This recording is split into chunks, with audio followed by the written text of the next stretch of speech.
Class is now in session. I am Professor Hockey, and today we're discussing Game 51 of the regular season between the San Jose Sharks and the New York Islanders, in which the Sharks have managed to win 4-3 in the shootout. Finally, the Sharks managed to leave the building with the full 2 points. It's been a very long time since we've been able to say that. Just about a month's time, as the Sharks were on a 7-game losing streak, combined with the Olympic break in between that, means a Sharks victory has been a pretty rare sighting as of late, and it really took everything in this game to get to that point. The Sharks had multiple blown leads. They went into overtime having given up almost 50 shots against this Islanders team. They survived 2 posts in that overtime, but eventually in the shootout, they managed to come out on top this time. In fact, this was a very identical game to the game against the Anaheim Ducks, at the very least in terms of goal scoring. Like that game against Anaheim in the previous one, the Sharks gave up the first goal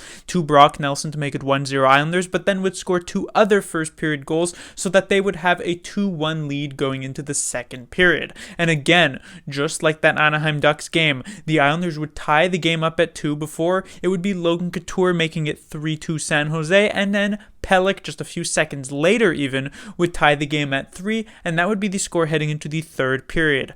And on theme here, exact type of third period like they had against the Ducks. No goals scored, and so we went to the overtime where the Islanders controlled the majority of the play. The Sharks had maybe a chance early on, but after that it was really just the Islanders controlling the puck. Like I said, they hit a couple of posts, so the Sharks pretty lucky that the game didn't end in the 3-on-3, but we went to the shootout, and compared to the Anaheim Ducks, who have a ton of very skilled young forwards like, Ricard Raquel, I guess he's not that young anymore, but still, or Trevor Zegras, the Islanders, they have Barzal, but they're more of a sort of gritty, hard-working style of team instead of the high-end skill that the Anaheim Ducks can boast with a couple of those players, and so the Sharks managed to win the shootout. They make 3 saves. James Reimer makes all 3 saves on the Islanders shooters. They only require Logan Couture to actually score, and the Sharks get the extra point here tonight. On to the players. We have the first line, of course, still together, Meier, Hertl, and Barabanov. There's a lot of movement throughout the lineup in the other 3 lines here, but this one has stayed pretty much constant over these past few games, and you can certainly understand why. These players continue to develop a pretty solid chemistry between them. It's kind of a pretty seamless transition, and something that maybe wasn't immediately obvious right from the start of the season. Because, of course, Barabanov, when he first arrived in San Jose at the end of last year, he ended up finding a home on a line with Tomas Hertl and Evander Kane. And Evander Kane and Timo Meier are somewhat similar players in that they play a heavy style. They focus on a sort of shoot-first type of mentality. And while I'd obviously lean towards Timo Meier being the better player, they still have a similar level of skill. So Meier, Hertl, and Barabanov is pretty similar to the line Barabanov found success on with the Sharks last year, and so no surprise that it's working out super well. Barabanov had a couple of very nice passes in this game. One of them fed Tomas Hertl for a breakaway. I believe it was back in the first period where he ends up hitting the crossbar. The Sharks almost had that goal early on, and generally I thought these 3 players had a pretty solid game. Hertl, I thought in particular, looked to be doing a lot of really solid things by himself. I have felt that he has had a tendency thus far this season, more so than in previous years, to try and put up a solo effort. I have mentioned this before. Sometimes it works out pretty well, like it did here tonight. Sometimes not so much. So I don't know if maybe Hertl's feeling the pressure of the contract year, where he's trying to really make a name for himself for the scouts that are watching, to show that he can, drive the play on his own line, but he does seem to be slightly more selfish in that regard. Whether that's a bad thing or a good thing, I'm not entirely sure, but it is something to point out.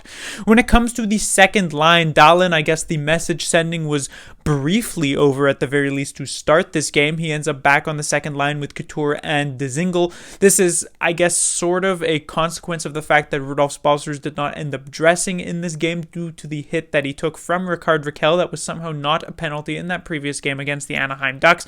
However, Dahlin's spot on this second line did not last particularly long, as after, I believe, just the first period, he ended up getting dropped down to the fourth line. Obviously, Dahlin wasn't fantastic in the first period. He did have a bit of an awkward play on the Islanders' goal where he sort of just got completely lost, I would say, in the defensive zone, and he didn't necessarily do a ton offensively either, but I also wouldn't say that someone like Dzingel did a ton offensively himself. He had a couple of decent plays over the entirety of the game, but I wouldn't have been surprised if Dahlin had also managed to make that. I feel as though this was just a situation where Booner puts Dahlin back into the lineup with an extremely short leash and says, show me something immediately out of the gate, and when he didn't do so, he just got sent to the fourth line prison, so to speak. And so who ended up taking his place was Noah Gregor, and unlike in the previous one where Gregor had a couple of very nice chances and just couldn't bury them, that didn't really continue into this game. Gregor honestly didn't really do a ton here tonight, so we'll see who ends up being on the second line. Will Dahlin get back? Will it be Gregor, or will Balcers return from injury and just reclaim his spot there? Who knows?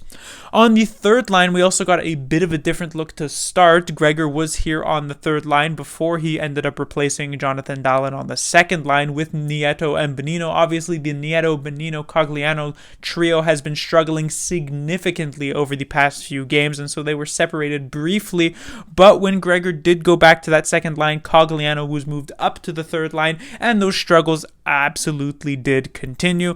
Just some real sort of boneheaded plays in the defensive zone. Cogliano had a couple. I honestly thought Bonino on the offensive side of things had a couple of decent plays, a couple of strong reads in the neutral zone and in the offensive zone, but when it came to the defensive zone, it continued to be a struggle. We saw Matt Nieto get into his first ever NHL fight, which I was actually somewhat surprised with. Not that Nieto is usually a super physical type of player, but I thought being that sort of grindy bottom six type of guy, that was just sort of a rite of passage for that particular role, so it still did come at as a bit of a surprise to me.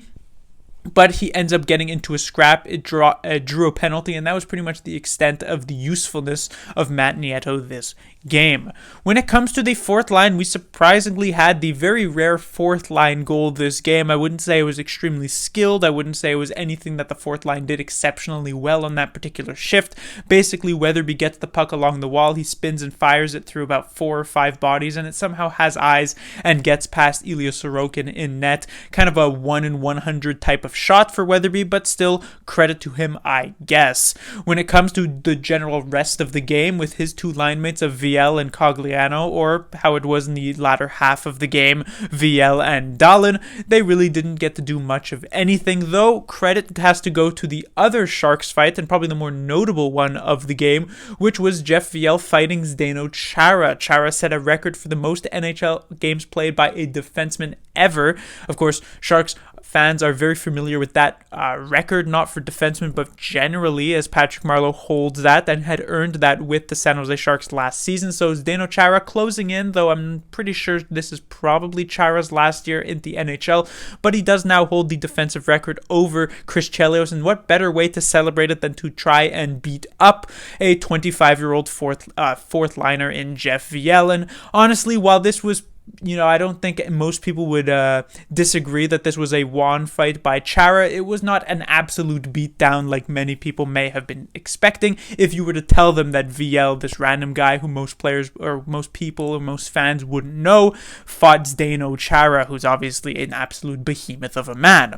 When it comes to the defensive side of things, we have the first pairing of Middleton and Burns once again, and we had an injury early on in this game. That was Nick Milosh, only played a few minutes in this one, so the Sharks dropped down to 5 defensemen, and you know what that means for Bob Booner. Brent Burns is going to be getting way too many minutes than he actually should be getting, and that's exactly what happened here tonight, made worse by the fact that this game went into overtime. Brent Burns once again put up an over 30-minute performance here tonight. I do not understand the logic of why that is the case, but Burns continues to just get an absurd amount of minutes that he absolutely, based on performance, does not deserve. He was once again a pretty big sieve in his own defensive zone, giving up a lot of chances, making some pretty poor reads. He's just way too old to be playing this many minutes. I've said it before. I'm saying it again here.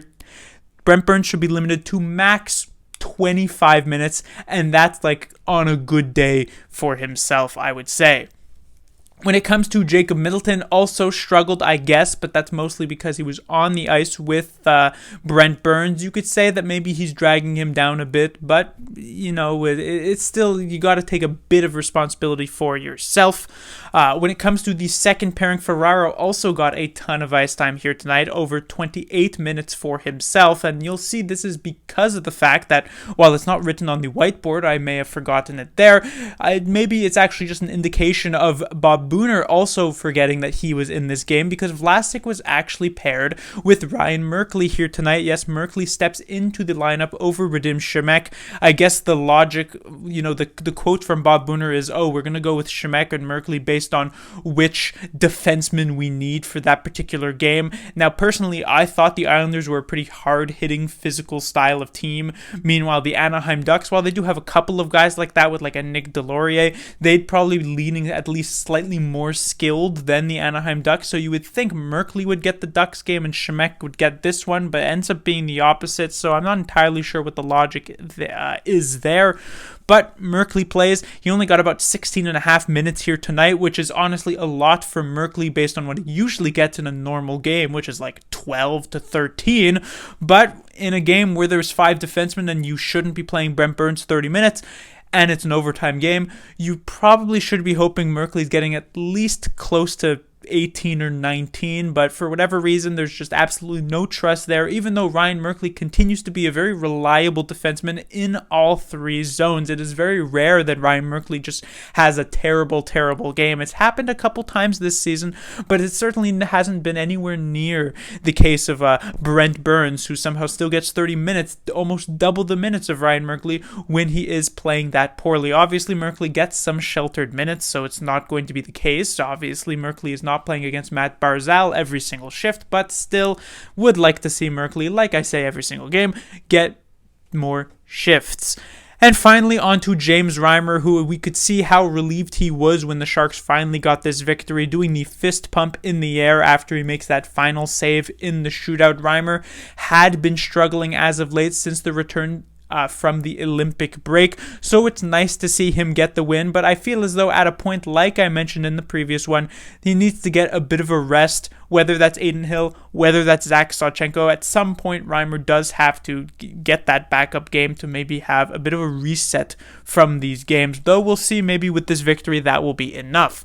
But that would do it for this review. The Sharks will be back in action on Saturday, where they will take on the Boston Bruins. Unlike the Islanders, who they have previous success against this season, the Sharks in their first game against the Bruins this year did end up losing in regulation, so we'll see if the Sharks can end up splitting that season series.